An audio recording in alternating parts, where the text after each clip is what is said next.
जय हिंद। आइए हम आज कुछ गवर्नर जनरल वायसराय के बारे में जानते हैं और उनके डेट को याद करते हैं, चूँकि इनके कार्यकाल से संबंधित सीधे-सीधे क्वेश्चन कहीं न कहीं इनडायरेक्ट या डायरेक्ट पूछ लिए जाते हैं। तो आइए इनके कार्यकाल को देखते हैं। जैसे सबसे पहले बंगाल का जो गवर्नर था वो रॉबर्ट क्लाइव था। तो रॉबर्ट क्लाइव का जो कार्यकाल था वो 1757 से 1760 ईस्वी तक। कब से? 1757 से 1760 ईस्वी तक, और फिर उसके बाद 1765 से 1767 ईस्वी में आया था।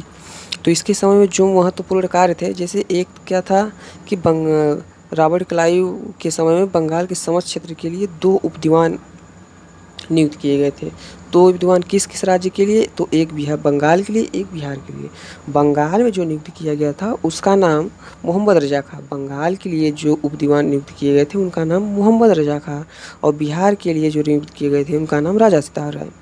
बंगाल के लिए मोहम्मद रजा खां, बिहार के लिए राजा सिताब राय। तो इनके कार्यकाल में ये 2 महत्वपूर्ण बातें हुई थी। 2 विद्वान नियुक्त किए गए थे। फिर उसके बाद गवर्नर, इनके बीच में कई लोग आते हैं। बरेलास्ट आता है, कार्टियस आते हैं, वारेन हेस्टिंग अंतिम गवर्नर जनरल रहता है। फिर वारेन हेस्टिंग का जो कार्यकाल है 1772 से 1785 ईस्वी तक।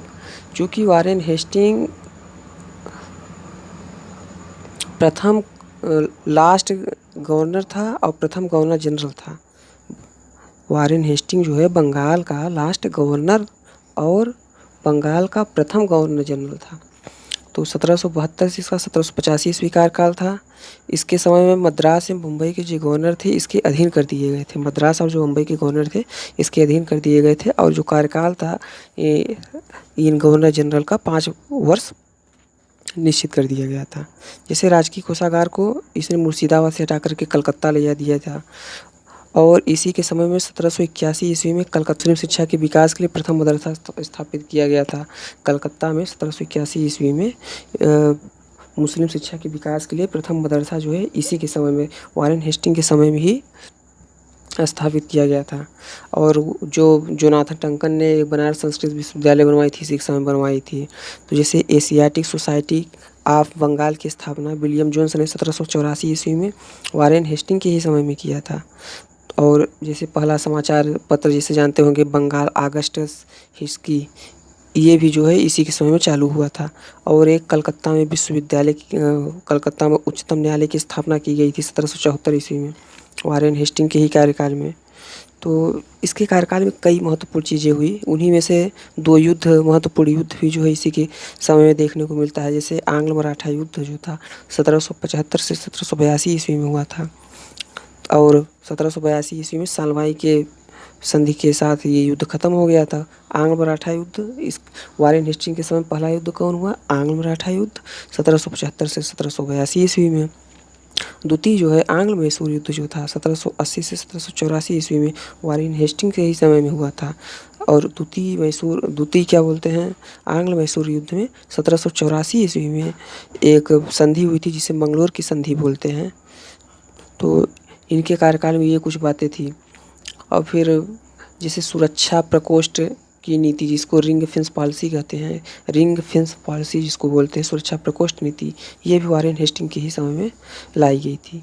तो फिर वारेन हेस्टिंग्स के बाद सर जॉन मैकफरसन आ जाते हैं। इनका कार्यकाल 1785 से 1786 ईस्वी तक रहता है।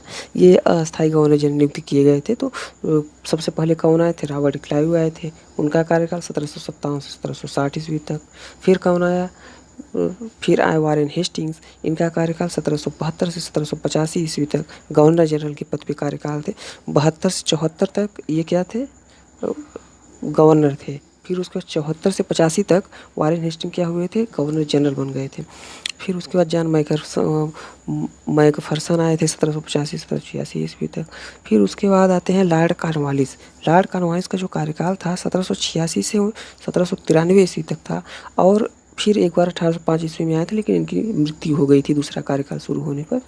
तो लॉर्ड कॉर्नवालिस ने जो महत्वपूर्ण कार्य किए थे, इनके समय में जो कलेक्टर के सारी शक्तियाँ थी, जो समस्त अधिकार थे, वो कलेक्टर के हाथों में दे दिए गए थे। और जो अस्थायी बंदोबस्त व्यवस्था 1793 ईस्वी में लागू की गई थी, वो लॉर्ड कॉर्नवालिस के समय ही लागू की गई थी। इसमें 90% जो है कंपनी लिया करती थी और 10% केवल जमींदारों को मिलता था। और ये जो अस्थायी बंदोबस्त व्यवस्था है बिहार, उड़ीसा, बनारस एवं मद्रास के उत्तरी जिलों में लागू हुआ। बिहार हो गया, उड़ीसा हो गया, बनारस एवं मद्रास। कहाँ कहाँ? बिहार, उड़ीसा, बनारस एवं मद्रास। तो कॉर्नवालिस को नागरिक सेवा का जनक भी माना जाता है। कॉर्नवालिस ने भारत में जो नागरिक सेवा थी उसका जनक माना जाता है। फिर उसके बाद जांसोर आए थे 1793 ईस्वी से 1798 ईस्वी तक। इन्होंने कोई महत्वपूर्ण कार्य नहीं किए। फिर उसके बाद लॉर्ड वेलेजली 1798 से 1805 ईस्वी तक। तो लॉर्ड वेलेजली ने सहायक संधि पद्धति शुरू की थी। तो इसमें सहायक संधि में कई राज्य जो है सहायक संधि को स्वीकार कर लेते हैं। तो उसमें इंदौर के होलकर जो थे वो सहायक संधि स्वीकार नहीं करते हैं। जैसे हैदराबाद मैसूर, तंजौर, अवध, बरार एवं भोसले अन्य सहायक संधि करने वाले कई राज्य थे। क्या बोलते हैं? जोधपुर, जयपुर, मछली, बूंदी, कई राज्यों ने सहायक संधि जो है स्वीकार की थी। और टीपू सुल्तान का जो चौथा आंग्लो मैसूर युद्ध हुआ था 1799 ईस्वी में मारा गया था। आ जाता है क्या बोलते हैं जॉर्ज वाले 1805 से 1807 ईस्वी कार्यकाल है। इनके कार्यकाल में 1806 ईस्वी में जो बिल्लोर विद्रोह हुआ था, सिपाही विद्रोह के नाम से जिसको जानते हैं, वो महत्वपूर्ण है। फिर उसके बाद लॉर्ड मिंटो प्रथम हो गया, 1807 से 1813 ईस्वी तक थे। इनके समय में एक संधि हुई थी, अमृतसर की संधि, जिसको 25 अप्रैल 1809 ईस्वी को अमृत संधि की संधि हुई थी। चार्ल्स मेटकाफ मध्यस्थता किए थे इसमें। तो चार्ल्स मिंटो प्रथम के कार्यकाल में एक महत्वपूर्ण कार्य क्या था? अमृतसर की संधि कब हुई थी? 25 अप्रैल 1809 ईस्वी को चार्ल्स मिंटो प्रथम के समय में। और चार्ल्स मिंटो प्रथम का समय कितना था? 1807 से 1813। फिर लॉर्ड हेस्टिंग्स आ जाते हैं। इनका कार्यकाल 1813 से 1823 ईस्वी तक हुआ था। इन्होंने कोई खास काम नहीं किया था। इनके समय एक अच्छा काम हुआ था। 1822 ईस्वी में टेनेंसी एक्ट, या जिसको काश्तकारी नियम भी कहा जाता है, ये आया था। फिर उसके बाद लॉर्ड एमहर्स्ट आ जाते हैं। तो 1823 से लॉर्ड एमहर्स्ट का कार्यकाल 1823 से 1828 ईस्वी तक हुआ था। जो 1824 ईस्वी में बैरकपुर में सैन्य विद्रोह हुआ था, इन्हीं के समय हुआ था। लॉर्ड एमहर्स्ट के समय में 1824 ईस्वी में बैरकपुर का सैन्य विद्रोह हुआ था। फिर उसके बाद लॉर्ड एमहर्स्ट के बाद आ जाते हैं Lord William Bentinck. Lord William Bentinck का कार्यकाल 1828 से 1835 ईस्वी तक था। और लॉर्ड विलियम बेटिंग ने को जो है पहला गवर्नर जनरल, भारत का पहला गवर्नर जनरल जो है लॉर्ड विलियम बेटिंग। अब देखिए यहाँ से जो लॉर्ड विलियम बेटिंग है, यहाँ से भारत की गवर्नर जनरल शुरू हो जाते हैं। तो लॉर्ड विलियम बेटिंग क्या थे? बंगाल के अंतिम गवर्नर जनरल कौन थे? Lord William Bentinck. और भारत के प्रथम गवर्नर जनरल भी कौन थे? Lord William Bentinck. तो लॉर्ड विलियम बेटिंग कार्यकाल 1828 से 1835 ईस्वी तक था। इन्होंने क्या बोलते हैं, लॉर्ड विलियम बेटिंग शिशु बालिका की हत्या पर भी प्रतिबंध लगाया था। और फिर उसके बाद शिशु बालिका की हत्या पर प्रतिबंध लगाया था। इसके अलावा इन्होंने कोई खास काम नहीं किया था। 1829 ईस्वी में एक आपको याद होगा सती प्रथा को भी राजा राम के सहयोग से इन्होंने समाप्त किया था। तो यही एक दो काम इनके थे जो परीक्षा की दृष्टि से इम्पोर्टेंट है। फिर उसके बाद चार्ल्स मेटकाफ आ जाते हैं। चार्ल्स मेटकाफ का कार्यकाल 1835 से 1836 ईस्वी तक था। चार्ल्स मेटकाफ को जैसा आप लोग जानते होंगे भारतीय प्रेस का मुक्तिदाता किसको बोला जाता है? तो चार्ल्स मेटकाफ को बोला जाता है। अब कब कितना कार्यकाल था? 1835 से 1836 ईस्वी तक। फिर लॉर्ड ऑकलैंड आ जाते हैं 1836 से 42 ईस्वी तक। 6 वर्षों तक इनका कार्यकाल रहता है। इनके समय कोई खास काम नहीं हुआ था। एक युद्ध हुआ था, प्रथम आंग्ल अफगान युद्ध 1839 से 1842, जो कि परीक्षाओं में बहुत नहीं पूछा जाता है। अब उसके बाद लॉर्ड एलिनबरो आ जाते हैं। लॉर्ड एलिनबरो का कार्यकाल 1842 से 1844 ईस्वी तक था। लॉर्ड एलिनबरो के कार्यकाल में जैसे जो एक 1843 ईस्वी में दास प्रथा का उन्मूलन इन्होंने किया था एक्ट 5 के द्वारा। दास प्रथा का उन्मूलन किसके द्वारा? 1843 के एक्ट 5 द्वारा। और रविवार की छुट्टी जो 1843 ईस्वी में ही लागू की गई थी, वो किसके कार्यकाल में? लॉर्ड एलिनबरो के समय में लागू की गई थी। फिर उसके बाद लॉर्ड हार्डिंग आते हैं 1844 से 1848 ईस्वी तक, 4 वर्षों तक रहते हैं। फिर लॉर्ड डलहौजी आते हैं। लॉर्ड डलहौजी 1848 से 1856 ईस्वी तक इनका कार्यकाल रहता है। और इन्होंने लॉर्ड डलहौजी ने के समय में जो पेपर में पूछा जाता है एग्जाम में, एक दो क्वेश्चन है मेन इम्पॉर्टेंट। जैसे जो है डलहौजी का शासन काल में जो है बेबकत सिद्धांत के कारण अधिक याद किया जाता है कि जो ये लॉर्ड डलहौजी है बेबकत सिद्धांत के लिए जाना जाता था। तो और जैसे एक इनके समय जो रेलवे चली थी बम्बई से थाने के बीच प्रथम रेलवे 16 अप्रैल 1853 ईस्वी को 34 किलोमीटर की वो रेलवे चलाई गई थी। वो जो है इन्हीं के समय में लॉर्ड डलहौजी के समय में ही चालू की गई थी। और फिर उसके बाद आ जाते हैं लॉर्ड कैनिंग। जैसे लॉर्ड कैनिंग जो है 1856 से 1862 ईस्वी तक इनका कार्यकाल है। लॉर्ड कैनिंग जो है ये अपने भारत के प्रथम वायसराय थे। लॉर्ड कैनिंग भारत के प्रथम वायसराय एवं भारत के अंतिम गवर्नर जनरल भी कौन थे? Lord Canning. जैसे अगर पूछ लिया भारत के अंतिम गवर्नर जनरल कौन थे, तो लॉर्ड कैनिंग थे। अगर ये क्वेश्चन पूछ लिया भारत के प्रथम वायसराय कौन थे, तो भी लॉर्ड कैनिंग थे। तो इसको कन्फ्यूजन नहीं होना है, इसको सही तरीके से याद करना है, दिमाग में बैठा लेना है। तो और इनके समय में कलकत्ता, मद्रास तथा मुंबई में जो है एक न्यायालय, उच्च न्यायालय स्थापित की गई थी। कि लॉर्ड कैनिंग के समय में जो है कलकत्ता, मद्रास और मुंबई में एक एक उच्च न्यायालय स्थापित किया गया था। और इसी के समय में जो है कैनिंग के समय में ही 1857 ईस्वी में महालेखा परीक्षक का पद नियुक्त किया गया था, जो बाद में नियंत्रक के महालेखा परीक्षक कहलाया, जो इस समय क्या बोलते हैं अपने स्वतंत्र भारत में ये पद चल रहा है, नियंत्रक एवं महालेखा परीक्षक। और बेबकत सिद्धांत को समाप्त किसने किया था? जैसे बेबकत का सिद्धांत जो था उसको शुरू तो लॉर्ड डलहौजी ने किया था, लेकिन समाप्त किसने किया था? तो समाप्त जो है लॉर्ड कैनिंग ने किया था। अब आगे लॉर्ड एल्गिन आ गए। लॉर्ड कैनिंग के बाद लॉर्ड एल्गिन का कार्यकाल 1862 से 1863 ईस्वी के बीच में था। इन्होंने कोई खास कार्य नहीं किया है, तो इनमें कोई जो परीक्षा के दृष्टिकोण से पूछे जाते हैं वो कोई खास टॉपिक है नहीं, बस इनकी अगर कार्यकाल याद करना चाहें तो कर ले, नहीं तो कोई ज़रूरी नहीं है। लॉर्ड लॉरेंस 1864 से 1869 ईस्वी तक, इनके समय में एक अकाल आयोग नियुक्त किया गया था। हेनरी कैंपबेल उसके अध्यक्ष थे। वो लॉर्ड लॉरेंस के समय में एक अकाल आयोग किया गया था, एक अकाल आयोग का गठन किया गया था। उसके जो है जो अध्यक्ष थे वो हेनरी कैंपबेल थे। ये काम एक हुआ था। और भारत और यूरोप के बीच जो प्रथम टेलीग्राम सेवा शुरू हुई थी वो भी जो है लॉरेंस के समय में 1865 ईस्वी में शुरू हुई थी। फिर लॉर्ड मेयो का कार्यकाल 1869 से 1872 ईस्वी में आ जाता है। इनका कार्यकाल जरूरी है आपको याद करना, लॉर्ड मेयो का 1869 से 1872 ईस्वी में, क्योंकि इनके समय में एक मेयो कॉलेज की स्थापना इन्होंने किया था। और भारत में जो प्रथम जनगणना हुई थी 1872 ईस्वी में लॉर्ड मेयो के कार्यकाल में हुई थी। भारत की प्रथम जनगणना 1872 ईस्वी में हुई थी, तो किसके कार्यकाल में? लॉर्ड मेयो कार्यकाल में हुई थी।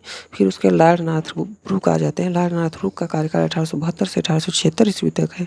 और इनके समय में एक महत्वपूर्ण कार्य जो था वो पंजाब का जो प्रसिद्ध कूका आंदोलन हुआ था, पंजाब में एक प्रसिद्ध कूका आंदोलन स्वतंत्रता संग्राम के समय, तो वो जरूरी है, वो एक परीक्षा के दृष्टिकोण से महत्वपूर्ण है। लॉर्ड नाथ ब्रुक के समय में क्या हुआ था, एक पंजाब में जो कूका आंदोलन हुआ था वो। फिर उसके बाद लॉर्ड लिटन आ जाते हैं 1876 से 1880 ईस्वी में।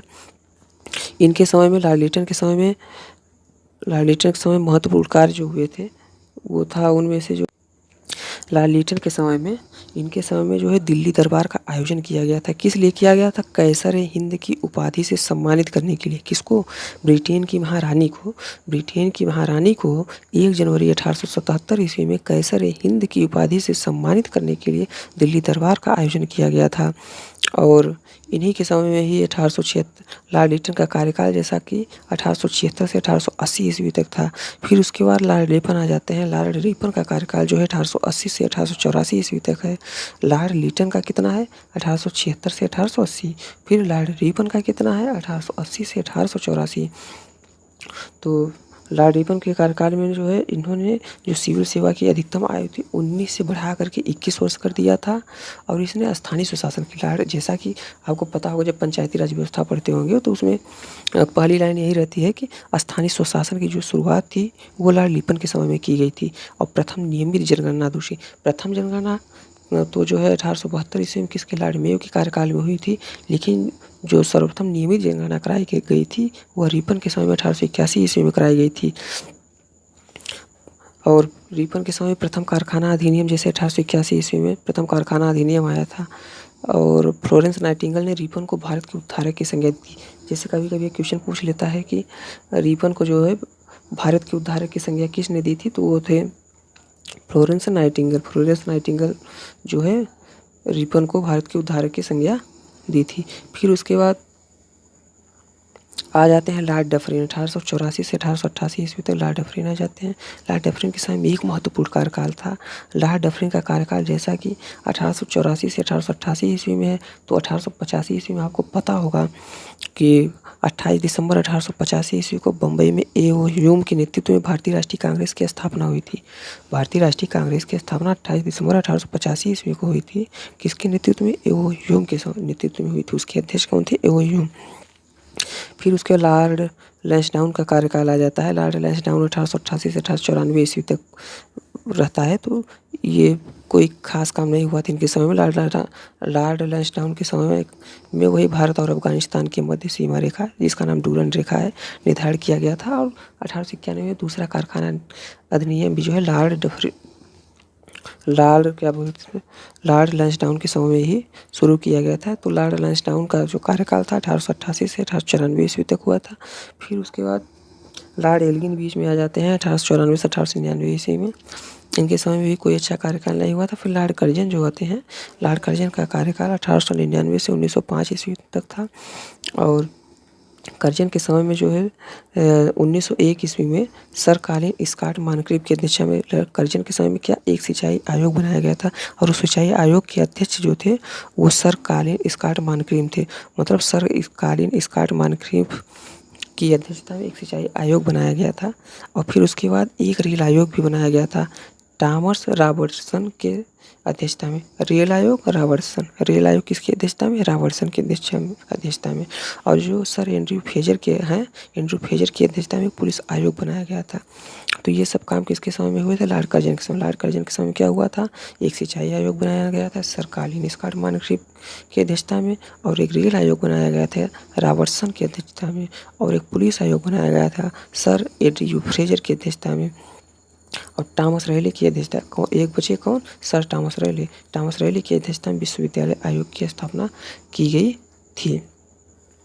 और बंगाल विभाजन जो है लॉर्ड कर्जन के समय में ही बंगाल विभाजन हुआ था। 19 जुलाई को बंगाल विभाजन की निर्णय ले लिया गया था। लेकिन 16 अक्टूबर 1905 ईस्वी को बंगाल विभाजन की योजना को लागू कर दिया गया था। तो लॉर्ड कर्जन के समय में सबसे महत्वपूर्ण जो घटना जो पूछी जाती है वो है बंगाल विभाजन, जो क्या बोलते हैं 19 जुलाई 1905 ईस्वी को घोषणा तो कर दी गई थी, शिमला में की गई थी। लेकिन जो मेन विभाजन था वो 16 अक्टूबर 1905 ईस्वी को किया गया था।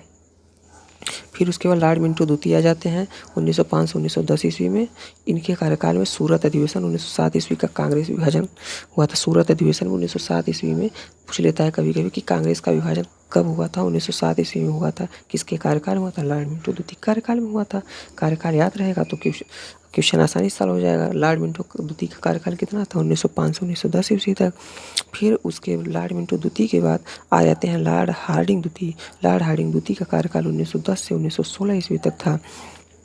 और इनके समय लॉर्ड हार्डिंग द्वितीय के समय 1910 से 16 ईस्वी के बीच में, जैसा कि आपको पता होगा, 12 दिसंबर 1911 ईस्वी को दिल्ली में एक भव्य दरबार का आयोजन हुआ था।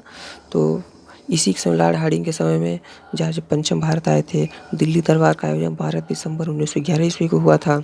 और 1912 ईस्वी में इसी के कार्यकाल में लॉर्ड हार्डिंग द्वितीय के ही कार्यकाल में 1912 ईस्वी में दिल्ली भारत की राजधानी बनाई गई थी।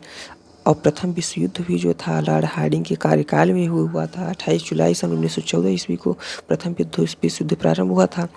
28 जुलाई 1914 ईस्वी को प्रथम विश्व युद्ध शुरू हुआ था। और इनका कार्यकाल कब से कब तक है? 1910 से 1916 ईस्वी तक। तो इसलिए प्रथम विश्व युद्ध भी जो हुआ था इन्हीं के कार्यकाल में हुआ था, लॉर्ड हार्डिंग द्वितीय के समय में। तो लॉर्ड हार्डिंग द्वितीय के समय में 2-3 घटनाएं थी। जहाज पंचम भारत आए थे 12 दिसंबर 1911 ईस्वी को दिल्ली में भव्य दरबार का आयोजन हुआ था। 1912 ईस्वी में दिल्ली भारत की राजधानी बनी थी। 28 जुलाई 1914 ईस्वी प्रथम विश्व युद्ध प्रारंभ हुआ था। फिर लॉर्ड चेम्सफोर्ड आ जाते हैं 1916 से 1921 ईस्वी में। जैसा कि पता है कि लखनऊ अधिवेशन जो है 1916 ईस्वी में कांग्रेस का जो लखनऊ अधिवेशन है 1916 ईस्वी में हुआ था। कहाँ हुआ था? लखनऊ में हुआ था। तो लखनऊ अधिवेशन में हुआ क्या था? लखनऊ अधिवेशन में कांग्रेस का क्या हुआ था? एकीकरण हुआ था। तो ये इनके कार्यकाल में महत्वपूर्ण घटना है। और इन्हीं के समय में जलियांवाला बाग हत्याकांड हुआ था, जो 13 अप्रैल 1919 ईस्वी को हुआ था अमृतसर में। जलियांवाला बाग हत्याकांड वो जो है इन्हीं के समय में हुआ था। लॉर्ड चेम्सफोर्ड के समय में क्या हुआ था? एक जलियांवाला बाग हत्याकांड हुआ था 13 अप्रैल 1919 ईस्वी को। और लखनऊ अधिवेशन 1916 ईस्वी को इन्हीं के समय में हुआ था, लॉर्ड चेम्सफोर्ड के समय में। अब लॉर्ड रीडिंग का कार्यकाल आ जाता है जो 1921 से 1926 ईस्वी तक है। इनके समय लॉर्ड रीडिंग के समय में एक महत्वपूर्ण घटना 5 फरवरी 1922 ईस्वी को चौरी चौरा कांड हुआ था। लॉर्ड रीडिंग का कार्यकाल 1921 से 1926 ईस्वी तक। और इनके समय 5 फरवरी 1922 ईस्वी क्या हुआ था? चौरी चौरा कांड हुआ था। और 1930 ईस्वी में आपको याद होगा चित्तरंजन दास और मोतीलाल नेहरू ने इलाहाबाद में कांग्रेस के अंतर्गत क्या किया था, स्वराज पार्टी की स्थापना। स्वराज पार्टी की स्थापना कब हुई थी? 1923 में। किसने किया था? चित्तरंजन दास एवं मोतीलाल नेहरू ने किया था। फिर उसके बाद लॉर्ड इरविन का कार्यकाल 1926 से 1931 ईस्वी तक आ जाता है। जैसे लाहौर में एक पूर्ण स्वराज अधिवेशन लॉर्ड इरविन के समय में हुआ था 1929 ईस्वी में। लॉर्ड इरविन के समय में लाहौर अधिवेशन जो था 1929 ईस्वी में हुआ था और लाहौर अधिवेशन में पूर्ण स्वराज की मांग की गई थी। और साइमन कमीशन जो था 3 फरवरी 1928 ईस्वी को बम्बई पहुंचा था, इन्हीं के कार्यकाल में हुआ था। और 1200 जो प्रथम गोलमेज सम्मेलन हुआ था 12 नवंबर 1930 ईस्वी को, वो जो है लॉर्ड इरविन के कार्यकाल में ही हुआ था। और गांधी इरविन समझौता भी इन्हीं के समय में हुआ था 5 मार्च 1931 ईस्वी को। फिर उसके बाद लॉर्ड वेलिंगटन इसके बीच में आते हैं, उनके समय में पूना पैक्ट हुआ था। लॉर्ड वेलिंगटन का जो कार्यकाल है सन 1931 से 1936 ईस्वी तक है। 1931 से 1936 ईस्वी तक पूना पैक्ट जो है 24 सितंबर 1932 ईस्वी को हुआ था। गांधी और अम्बेडकर के बीच में ये समझौता हुआ था इसमें। फिर उसके बाद लॉर्ड लिनलिथगो आ जाते हैं, जिनका कार्यकाल 1936 से 1943 ईस्वी तक हुआ था।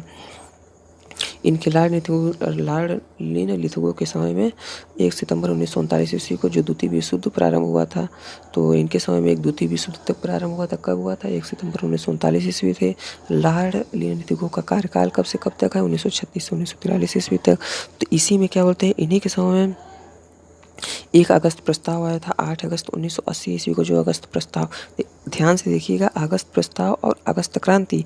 अगस्त क्रांति को अगस्त क्रांति जो है भारत छोड़ो आंदोलन, जो भारत छोड़ो आंदोलन चलाया गया था उसको अगस्त क्रांति के नाम से जाना जाता है।